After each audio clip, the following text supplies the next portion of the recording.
आज से 10 साल 20 साल पहले जो आपने कहा कि पहले का जीवन कैसा था, हम तो उसको सिर्फ बातों में सुन सकते हैं, है ना, क्योंकि वो हमारे लिए कल्पना रहेगी, लेकिन वो पूरी कल्पना नहीं रहेगी। उसका हम कहीं न कहीं बहुत साकार रूप में वर्णन या बात सुनते भी हैं हमारे पिताजी के माध्यम से, हमारे दादाजी के माध्यम से, कि हमारा पहले का जो जीवन था वो कैसा था। और वो कहते थे कि आज के जीवन में जब हम लोगों को देखते हैं उसके पीछे भी विज्ञान कारण है, और वो है हमारी सोच, कि अच्छी सोच के साथ आगे बढ़ा जाए। जैसा कि मैडम ने कहा, ये मोबाइल आपके पास 10 घंटे 8 घंटे रहता है, उसमें 5 या 7 मिनट 10 मिनट के लिए भी अच्छी सोच के लिए एक अच्छा भाव कि आपको इसमें सीखने के भाव से कि हमने साइंस में कोई इंस्ट्रूमेंट कैसे काम कर रहा है, कोई apparatus कैसे काम कर रहा है, ये मशीन किस प्रिंसिपल पे काम कर रही है, किस सिद्धांत पे काम कर रही है, आखिर ये इंस्ट्रूमेंट कैसे डिजाइन किया गया है, क्यों डिजाइन किया गया है, इसके अंदर का ये इंटरनल जो है इसका वर्किंग कैसा है। यदि ये सोच हमारे अंदर रहेगी तो हम जानना चाहेंगे, तो निश्चित आपकी साइंस के प्रति रुचि बढ़ेगी और एक साइंटिफिक व्यू आपके अंदर कहीं न कहीं क्रिएट होगा, या साइंटिफिक व्यू आपके अंदर आएगा कि नहीं, और आपके अंदर भी वो क्रिएट होगी क्यों कैसे, ये भाव आपके अंदर आएगा। क्योंकि और मैं आपको बताऊं कि मोबाइल में पढ़ा था मैंने कि केरल के अल्लाहपुरम जो थे, अल्लाहपुरम में जो श्रीनाथ करके थे, वो इसी मोबाइल से, यानी कि वो और उनकी आर्थिक स्थिति इतनी मजबूत नहीं थी, लेकिन उनके मन में ये था कि यदि मेरी आर्थिक स्थिति इतनी कमजोर है तो जो दौर मैंने देखा, हो सकता है कि मेरी बेटी जो है, जो पढ़ना चाहती है, आगे बढ़ना चाहती है और उसका जीवन बहुत अच्छा करना चाहती है, लेकिन उसके सपने जो है, कहते हैं कहीं न कहीं कि प्रतिभा की राह में भी और पैसा हो और पैसा, लेकिन जुनून जज्बा व्यक्ति के अंदर कहीं न कहीं जुनून है, जज्बा और आगे बढ़ने की कहीं न कहीं सोच, एक पोटेंशियल है, तो निश्चित ये सारी चीजें कहीं न कहीं जुड़ी हो जाती है। और उन्होंने इसी सोच के साथ केरल में जो अल्लाहपुरम का रेलवे स्टेशन पे उसमें उन्होंने कुली का काम किया, और जब कुली का काम करते करते ये मोबाइल है ना, यही मोबाइल, ये सेल फोन, उन्होंने एयरफोन लगाया और वो कहीं न कहीं वीडियो सुनते तो लेक्चर सुनते थे, सुनते सुनते उन्होंने केरल पीएससी निकाला, लेकिन वो उनकी सोच कहीं न कहीं बढ़ी, उनका नजरिया बढ़ा, वो वही रुके नहीं, हमें नहीं, आगे बढ़ते गए उन्होंने यूपीएससी पाया। तो विपरीत परिस्थितियों में पले बढ़े, लेकिन एक विजन होना चाहिए, एक सोच होना चाहिए। तो ये कोई साइंस है, ये मोबाइल है, कई बच्चे ऐसे में ये नहीं कहता हमने बाहर नहीं जाना चाहिए, लेकिन कोविड को दौर देखा, और इस कोविड में इसी साइंस के एप्लीकेशन या प्रिंसिपल के बेस पे जो डिवाइस है, इसमें सारे एजुकेशन सिस्टम को बहुत इजीली कर दिया, बहुत सारे शैक्षणिक संस्थान जो है उन्होंने इसको अपनाया और विद्यार्थियों ने अपनी पढ़ाई को जारी रखा। तब से कहीं न कहीं थोड़ा सा हमारी हैबिट है, हमारी आदत बनाई और बहुत अच्छे से चला। तो क्या उसका आपने उस प्लेटफॉर्म पे पढ़ के कितना कुछ नहीं किया, और आज भी यदि आप किसी तरह के कॉम्पिटिटिव या प्रतियोगिता परीक्षा की तैयारी करते हैं और उस मोबाइल में आप देखेंगे तो ऐसे ऐसे लेक्चर, ऐसे ऐसे वीडियो, बेहतरीन बेहतरीन कई जगह बहुत अच्छे उनके सब्जेक्ट से एक्सपर्ट के लेक्चर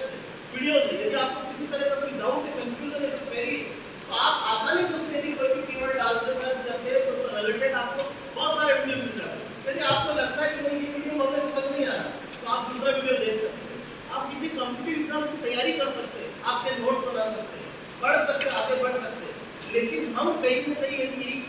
करेंगे कि सिर्फ हमने इसमें फिल्म देखना है, हमने मूवी देखना है, तो जो पढ़ाई है हम अपनी एनर्जी को कहीं नहीं खर्च करें। हर चीज़ का एक समय होता है, अति सर्वस्व वर्जय, ज़्यादा दुखदायी होता है, अति हर चीज़ के लिए कहीं न कहीं दुखदायी होती है। ये साइंस की जो बनी हुई चीज़ें हैं, डिवाइसेस हैं, इनका हमें सही डायरेक्शन में सही वे में यूज़ करना चाहिए, क्योंकि वही देश है। ऐसा हम पढ़ता है 1980 के दशक में जब रॉकेट लॉन्च करना था, एक साइकिल पर लेके गए, और आज स्थिति 1990 में करगिल में जब युद्ध हुआ था, हमारे पास ग्लोबल पोजीशनिंग सिस्टम जो जीपीएस, जिसके थ्रू आज हम कहाँ से कहाँ पहुँच जाते हैं और आसानी से चले जाते हैं, है ना। उसके थ्रू हमें किसी का रास्ता पूछने की जरूरत नहीं। पहले लोग चावल खा लेते थे, पूछते पूछते गंगा में चला जाते, लेकिन आज आपको पूछने की भी जरूरत नहीं, जीपीएस में आपने लोकेशन डाला, आप चलते आप चले जाओ। लेकिन वो उस समय में नहीं था ये कि कहाँ भी जगह हमने मदद भी मांगी थी अमेरिका से, शायद उस समय उन्होंने मदद नहीं की, उस समय हो सकता है किसी का मदद कर, लेकिन आज देखिए आप 10 बच्चा कहाँ है कि जगह जा रहा है, इतने सारे एक्सीडेंट होते हैं, इतनी सारी घटनाएं घटती है, बहुत सारी चीजें हो जाती है, लेकिन आज बसों में भी जीपीएस लगा हुआ, पेरेंट्स सीधे उससे कनेक्ट होते हैं सॉफ्टवेयर से, कहाँ बस जा रहे हैं, किस रूट पे जा रहे हैं, तो ऐसा तो नहीं कि गलत डायरेक्शन में चली गई, तुरंत को कंफर्म कर लेते हैं कि बस इस रूट पे कैसे, ऐसे क्यों होगा। तो आज साइंस ने हमारे जीवन को बड़ा सुखद और आरामदायक बनाया है, ये बहुत है। तो इन्होंने हमारी सेफ्टी और सुरक्षा भी दी है, तो मैं तो बात नहीं करता ही। अब आप सोचिए, ये हमारी ये वापस से मैकेनिकल एनर्जी आ गई, हवा आज हम बाहर जा रहे हो, हवा में कहीं कहीं चूक रही है, चुभ रही है ना, हीट वेव के फॉर्म में है। पर यही फैन है, कहीं ना कहीं हमने इसको विंड मिल के थ्रू वही आपका जो है कि मैकेनिक जो है कि आपका जो है कि इलेक्ट्रिसिटी में कन्वर्ट हो, देन अगेन इलेक्ट्रिसिटी कन्वर्ट होकर मैकेनिक अच्छी लग रही है, कूलर हवा बड़ी अच्छी लग रही है। तो कहने का आज सनलाइट जो डायरेक्ट सीधे यदि करते हैं तो प्रॉब्लम क्रिएट हो जाएगी, लेकिन इसी को हमने इलेक्ट्रिकल एनर्जी के फॉर्म में कन्वर्ट कर लिया और फिर हमने लगा वापस उसको जो है कि मैकेनिकल में इलेक्ट्रिकल में ऐसा जिस रूप में कन्वर्ट करना चाहा वैसे कन्वर्ट कर। तो कहने का मतलब ये है कि हमारे जीवन को हर तरह से सुगम, और मैं ये मानता हूँ जिस तरह से साइंस ने उन्नति की है, जिस तरह से साइंस ने कहीं ना कहीं आगे बढ़ा है, ये जो कहते हैं ना मन की गति से, हो सकता है कि आने वाले समय में कहीं ऐसा हो कि मिश्री जी कहीं ना कहीं जीवन हमारा इतना आसान हो जाए कि वो मन की गति से भी कहीं ना कहीं हमारा काम होने लगे और खुद जाए, ऐसे भी कुछ बन जाए, क्योंकि बहुत स्पीडली आप सोचिए बुलेट ट्रेन का स्पीड, एरोप्लेन में हवाई जहाज का कितना क्या है, हम यहाँ बैठे बैठे जो सारी चीजें क्या काम क्या चल रहा है, इतना कम्युनिकेशन के दौर में ये मान लिया आप कितनी बड़ी क्रांति है, ये फ्रीक्वेंसी वेवलेंथ जो आप लोग पढ़ते हो, आप ये कितनी बड़ी जबरदस्त है, ये वायरलेस चीजें हैं, बिल्कुल वायरलेस कम्युनिकेशन हो रहा है, ये कितना बड़ा, इसमें सोचना चाहिए, इस पर विचार करना चाहिए कि ऐसा क्यों है। यदि ये क्वेश्चन आपके अंदर आए हैं तो निश्चित ही आप कहीं ना कहीं साइंस के क्षेत्र में अपना करियर बना सकते हैं। बहुत सारे अवसर है, बहुत सारी अपॉर्चुनिटी है, बशर्ते कि आने वाले लोगों की कमी है, लोग आना नहीं चाहते, बहुत सारे अवसर है, लेकिन आपको आना पड़ेगा, आपको कहीं ना कहीं करना पड़ेगा। ऐसा मैडम ने आपको बहुत सारी चीजें जो कहीं ना कहीं जीवन कितना आसान है ऐसे बातें रखी है।